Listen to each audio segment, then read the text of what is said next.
ఆవేశంతో దాన్ని అటు ఇటు ఊపి మనుషుల్ని భయపెట్టకయ్యా. ఇదిగో మళ్ళీ మొదలెట్టింది మోగ భాష. మీరు ఐపీఎస్ పెట్టుకుని జీవితాన్ని అలా గడిపేయండి. వాడయ్యా అసలైన మనిషి. ఆహా, ఆ హెడ్డింగ్ చదువుతున్నప్పుడు ఒళ్ళు జలదరించిపోయిందనుకో. లోకల్ పోలీసులకి గౌరవాన్ని తెచ్చిపెట్టే బెన్ జాన్సన్ సూపర్ పర్ఫార్మెన్స్. 1 కాదు 2 కాదు 4వ సారి అతను ఓవరాల్ ఛాంపియన్ అవడం. అలాంటి ఛాంపియన్ని నేను క్రీడా శాఖ మంత్రిగా ఉండి స్వయంగా వెళ్లి గౌరవించకపోతే ఇక నేను మినిస్టర్ని చెప్పుకుని ఏం ప్రయోజనం అయ్యా? ఒక్క విషయం చెప్పనా, నాకు పరిగెత్తడం దూకడం తెలియకపోయినా ప్రోత్సహించడం బాగా తెలుసయ్యా. ఇంతకీ ఎక్కడయ్యా అని సెల్యూట్ చేసి నన్ను ఎందుకయ్యా అవమానిస్తున్నావు? నీలాంటి పట్టుదల ఉన్నవాడు ఇలా కౌగిలించుకోవాలి. ఇదిగో ఇదిగో. సంతోషంగా ఉంది. నిజం చెప్పాలంటే నువ్వు పరిగెడుతున్నప్పుడు స్వయంగా చూసి చప్పట్లు కొట్టాలని నా కోరిక.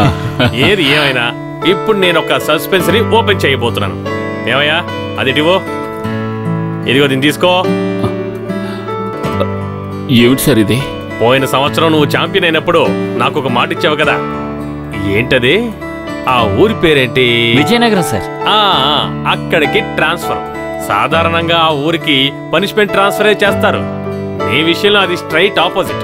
అసలు నీకెందుకని ఆ ఊరంటే అంత ప్రేమ? అది మరి వాడు చెప్పలేడు సార్, నేను చెప్తాను. అదొక సస్పెన్స్. అలాగా? అయితే ఆ సస్పెన్స్ చెప్పి నన్ను బాధ పెట్టొద్దు. ఏది ఏమైనా విత్ ప్రమోషన్ నువ్వు అక్కడికి వెళ్ళబోతున్నావు సబ్ ఇన్స్పెక్టర్గా.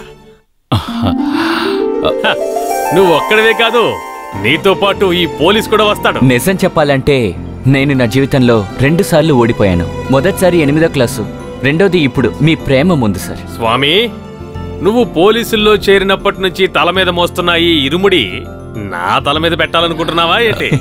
అదేంటంటే నాకు సంతోషంగా ఉంది సార్, చాలా థ్యాంక్స్. దీనికి ఎందుకయ్యా థ్యాంక్స్ చెప్పడం? చెప్పుకోవడానికి ఒక కుటుంబం గాని ఒక డిగ్రీ సర్టిఫికెట్ గాని అంతెందుకయ్యా? ట్రైనింగ్ కి ఒక కోచ్ అనేవాడు లేకుండా ఒంటరిగా కృషి చేసి పోటీలో గెలిచావు. అలాంటి నీకు ఈ మాత్రం కూడా చేయలేనా? మాలాంటి పేదవారు గెలవడానికి కోచ్ ఎందుకు చెప్పండి సార్? జీవించడానికి పరుగుపెట్టి అలవాటేగా. ఒక్క నిమిషం నాతో వెళ్ళరా?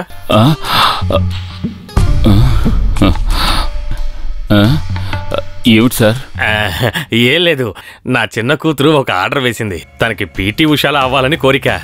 తన ఆటోగ్రాఫ్ బుక్ ఇది. ఒక సంతకం పెట్టయ్యా. ఏంటి అలా చూస్తున్నావు? నువ్వు చెయ్యకపోతే మంత్రినయ్యి ఏం ప్రయోజనం అయ్యా? కూతురి ఆశ కూడా తీర్చకపోతే ఎలా చెప్పు? తను చాలా మొండిది. ఏం రాయాలని ఆలోచిస్తున్నావా?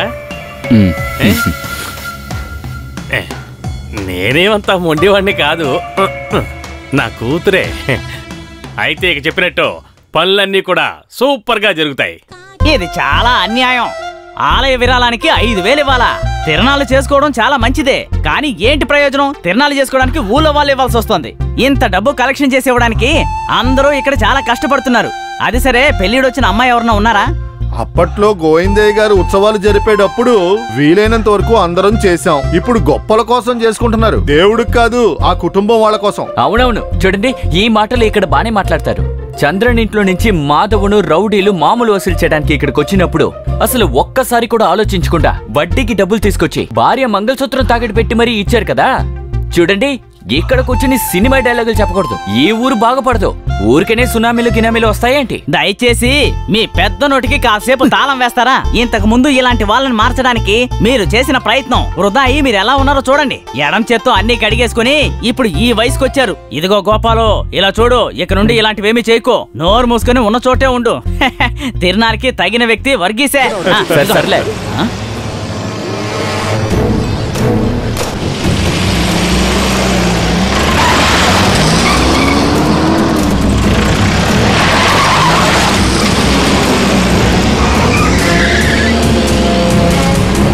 అయ్యో, ఇదేంటి ఈ రౌడీ వెధవులు ఇక్కడికి వస్తున్నారు? అయ్యో, ఈ రోజు ఏం చేస్తారో తెలియట్లేదే. రే, ఆ పొగరు పోతా అమ్మాయిని బయటికి లాక్కునేరా. మమ్మల్ని ఏం చెయ్యొద్దు. చంద్రన్న కుటుంబ సభ్యులు చేసే గుడి ఫంక్షన్ కి ఏ మొగాడైనా సరే డబ్బులు ఇవ్వడానికి ఆలోచించడం, అలాంటిది ఒక ఆడదానికి ఇంత పగరా ఎక్కడుంది? దాన్ని బయటికి రమ్మని చెప్పు. మీకు డబ్బిచ్చే పరిస్థితిలో మేము లేవు. అది తీసుకు వెళ్ళడానికి మేము ఇక్కడికి వచ్చాం. ఏమంటారు? ఈ వ్యాపారం సరిగ్గా సాగకపోతే ఎక్కువ డబ్బు సంపాదించే వ్యాపారం మేము మీకు నేర్పిస్తాం. ఒకటాన్ని వడ్డొచ్చు. మర్యాదగా బయటికి రావే. అన్ని కింద పడేయండి రా. వ్యాపారం చేస్తాం. మీలో నా వ్యాపారాన్ని చెడగొట్టడానికి వచ్చింది ఎవడ్రా? అంత ధైర్యం ఉంటే ఒక తండ్రికి పుట్టినవాడు ముందుకు రారా. నువ్వేం చేస్తున్నావే? నువ్వు లోపలికి లోపలికెళ్ళు. నేను కష్టపడి సంపాదించిన డబ్బుని దేవుడి పేరు చెప్పి లాక్కోవడానికి ఈ ఊళ్ళో ఏ మొనగాడికైనా ధైర్యం ఉంటే వాళ్ళ కుటుంబాన్నే వెళ్లి ధైర్యంగా అడిగి రండి. తేరగా ఇచ్చేయడానికి గౌరీ సిద్ధంగా లేదని మర్యాద ఇక్కడి నుంచి పోండి. అంత పొగరే నీకు?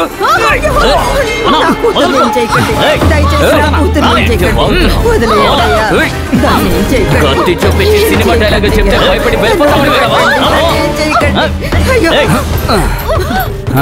బానే కదా ఉన్నావు. నీలాంటి అందమైన అమ్మాయి డబ్బు సంపాదించడానికి ఎందుకే ఇంత కష్టపడుతున్నావు? కాస్త సహకరిస్తే ఒక్క రాత్రిలో పండగ కావలసినంత డబ్బు సంపాదించచ్చు నువ్వు. మీ అమ్మ గురించి నీకు బాగా తెలుసు కదా. చచ్చిపోయిన అమ్మ టాలెంట్ నీలో ఉంటుందిగా. నా మీద చేస్తావే.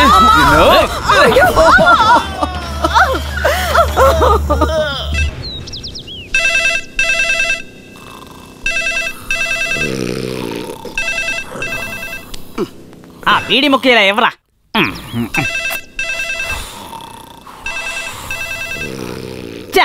ఏంద్రా ఈ చండాలం? ప్రశాంతంగా ప్యాకెట్ ఆడుకుందామంటే ఈ ఫోన్ ఆడుకోనివ్వడం లేదు. ఏ నారాయణ, ఆ ఫోన్ కొంచెం తీవయ్యా. ఇంట్లో పెళ్ళాం అనుకుంటాను.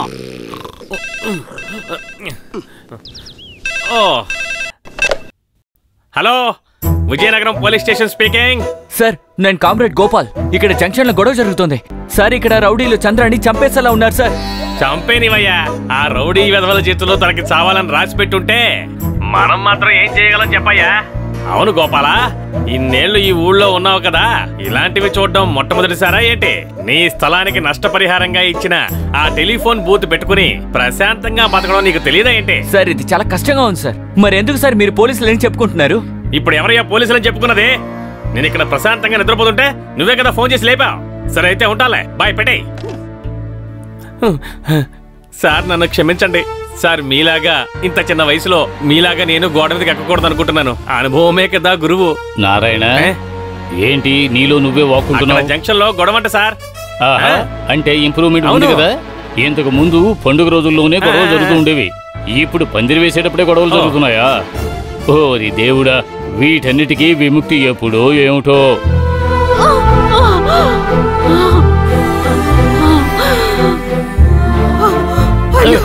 అందరూ వినండి.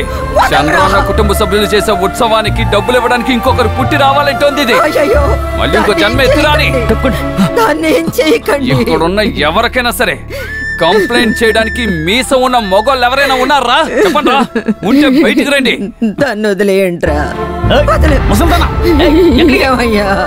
నా కూతుర్ని వదిలిపెట్టు.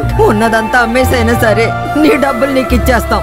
నీ కాళ్ళు పట్టుకుని బతిమాలుకుంటున్నాను. నా కూతురు అయ్యో, నా కూతుర్ని ఏం చేస్తారో తెలియట్లేదే. మమ్మల్ని వదిలేయండిరా. ఎవరైనా కాపాడండిరా. మమ్మల్ని ఎవరైనా కాపాడండి. వెంటనే దాని గుండెల మించి బండి పోనివరా. ఎవరైనా కాపాడండి.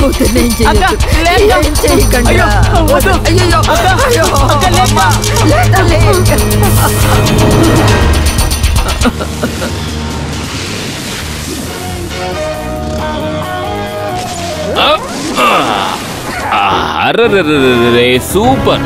అయితే ఇదేనా ఇక్కడున్న సెటప్? ఎంతైనా ఇక్కడ జరుగుతున్న ఈ కళా కార్యక్రమానికి నా వల్ల ఆటంకం ఏర్పడినందుకు క్షమించండి. Sorry for the introduction. Swami, స్టడీగా ఉన్నావుగా? శరణమయ్యప్ప. జీప్ లో ఉన్న మజిల్స్ మ్యాన్స్ అపార్థం చేసుకోకండి. మాది పొరుగురు, అందుకే అడుగుతున్నాను. అసలు ఇక్కడ జరిగిన గొడవ ఏంటి? వయసులో ఉన్న అమ్మాయిని రోడ్డు మీద బోర్లా పడుకోబెట్టి తన మీదకు జీప్ ఎక్కించి ఆడుకుంటున్నారా? అసలు ఏమిటిది, భారత్ సర్కసా లేకపోతే ఏదైనా మ్యూజిషియన్ చేస్తున్న మ్యాజిక్? ఏదేమైనప్పటికీ ఇది చూడడానికి చాలా సూపర్ గా ఉంది. చూసారుగా ఆడియన్స్ అందరూ ఎంత థ్రిల్ అయ్యారో. బండి తీరా, ఏదో పనోడిని రారా పోరా అని పిలిచినట్టు పోలీసుల్ని రారా పోరా అంటావా? పోలీసులంటే స్టేషన్ లో ఉండాలి. ఇక్కడ రాజ్యం ఏలుతున్నది మేవేరా. అయితే మరి ఈ ఊరు పేరేమిటి, రామాపురమా? కాదు, రామనాథపురం. సారేంటి, పేరేమైనా మార్చాలని ఆశపడుతున్నారా? అయ్యో నా వెలంగన్ని మాత, ఇక్కడ ఉన్నది ఎవరు? భీమన్ రఘు, అబు సలీం. ఖచ్చితంగా ఈ రోజు ఫైట్ ఉంది. ఈ గ్రూప్ లో గనక మన కీరికర జోసు ఉండుంటే ఈ ఫైట్ ఇంకా సూపర్ గా ఉండేది. మ్యాటర్ అదిరిపోయేది కదా స్వామి. చెప్పడానికి ఏముంది, జోసు మాధవన్ని కొట్టి చంపేశాడు కదా, ఒక కుక్కని కొట్టి చంపినట్టు. ఒక కర్రతో. ఏమంటారా? అంతేగా. రే చెప్పేది విను. ఇక్కడ చూసావుగా, నీ ముందు కాకి చెట్టు వేసుకున్నవాడు ఎంతో ఆవేశంతో మా అందరికి క్రమశిక్షణ నేర్పాలనుకున్నాడు. కాకి బట్టలు వేసుకుని బయలుదేరొచ్చాడు. ఈ జంక్షన్ లోనే వాడి గతే నీకు పడుతుంది. చచ్చినోడు పేరులో సొంత డబ్బుతోనే స్మారక చిహ్నం కట్టించిన వాళ్ళం మేము. నేను ఇక్కడ చూస్తున్న ఈ సీన్ నిజంగా సూపర్. అది సరే, అయితే మాలాంటి పోలీస్ ఆఫీసర్లకి స్మారక చిహ్నాలు తయారు చేయడమే మీ పనా? ఏది ఏమైనా ఇంత గొడవ జరిగింది కనుక ఈ అమాయకురాలకి ప్రాణం ఉందో లేదో ఓసారి చూస్తా. లేకపోతే 2 స్మారక చిహ్నాలని మీరు ఒకేసారి తయారు చేయొచ్చు కదా. 1 మినిట్ స్వామి, ఒక సోడా. అలాగే సార్. ఒక సోడా ఇదిగోండి.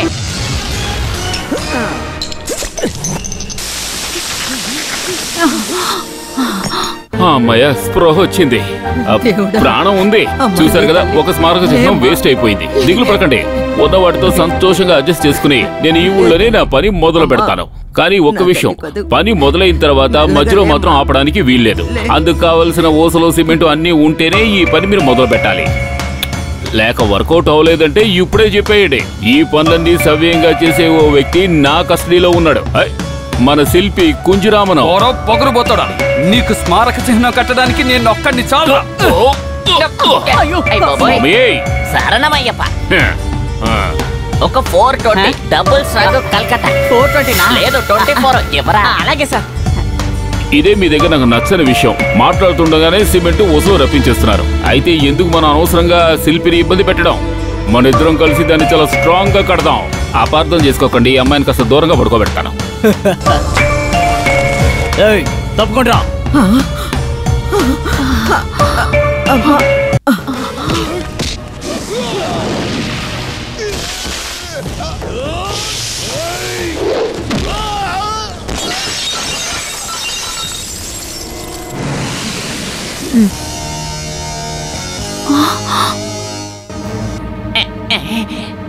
మెంబర్స్ చాలా మంది ఉన్నారు. మిరపకాయ పడదాం. ఇదిగోండి 420. ముందు లోపలికి పోతా. రెడీగా ఉన్నావుగా?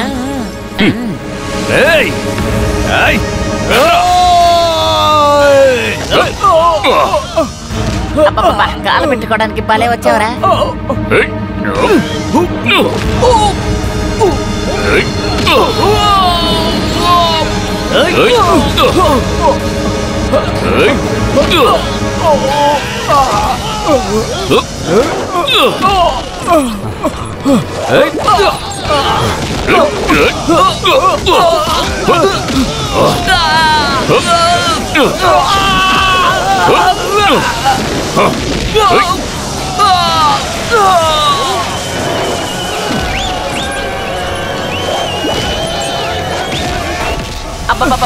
పువ్వుల వర్షం. బలే బలే బలే. ఒరే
అందరి ఇళ్లలోకి బలవంతంగా చొరపడి ఎంగిలి మెతుకులు నాకే కుక్కవి గౌరవంగా ఉద్యోగం చేయడానికి వచ్చిన ఆంధ్ర పోలీస్ కి స్మారక చిహ్నం కట్టడానికి ఓసలు సిమెంట్ తెప్పిస్తావా? ఒక్క విషయం గుర్తుంచుకో, నీ రౌడీజంతో మళ్ళీ ఈ ఊళ్ళో వాళ్ళని బెదిరించడానికి నువ్వు ఇక్కడికి వచ్చావంటే అప్పుడు స్మారక చిహ్నం నీకు మాత్రమే కాదు, నీలాంటి రౌడీ వేదవుల్ని మేపుతున్న ఆ ముఠా కూడా కడతాను. సొంత ఖర్చుతో కాదు, ఆంధ్ర పోలీస్ ఖర్చుతో. అర్థమైందా? పోరా. ఇప్పుడు అందరూ చూసారు కదా, ఈ సర్కస్ కి చప్పట్లు కొట్టండి అయ్యా. గట్టిగా. చాలు ఈ రోజు నుంచి ఇక్కడే ఉంటాం. ఏంటి ఓకేనా? చాలా సంతోషం.